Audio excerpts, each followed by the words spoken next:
Franklin, thank you. Tuesday will mark 1 year since the death of a Treasure Coast mother who was shot and killed while attending an MLK Day celebration in Fort Pierce with her 6-year-old daughter. One suspect is in custody, but detectives are still searching for more suspects. Angela Rozier joining us now with more on the investigation. Ange? Felicia, I'm at that park, and behind me there is still a memorial here honoring that mother who was killed about a year ago. And detectives with the St. Lucie County Sheriff's Office, they're telling me even though the suspect behind bars may not have fired that fatal shot, he is responsible for what happened here.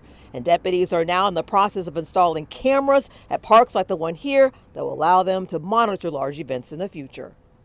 We've got LPR cameras as well as regular traditional cameras that are getting put up throughout St. Lucie County at different parks, specifically Ellis Park being one of them. This was the scene at Ellis Park in Fort Pierce nearly 1 year ago.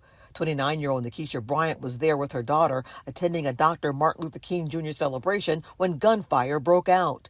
Nikisha was killed, 7 others injured. These cameras are being installed because of that shooting. Are these going to prevent those? Maybe not.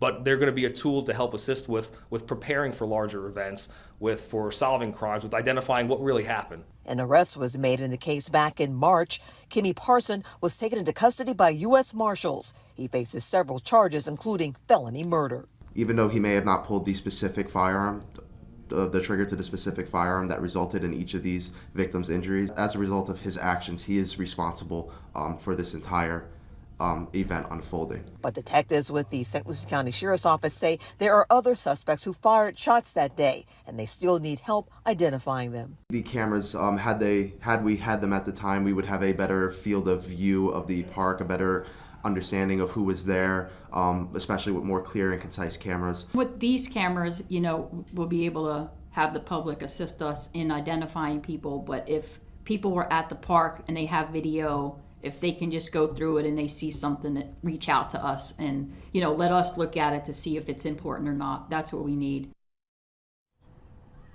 And coming up at 6, we will hear from the organizers of this year's big MLK Day parade that will take place in Fort Pierce, as well as hear how the community is healing.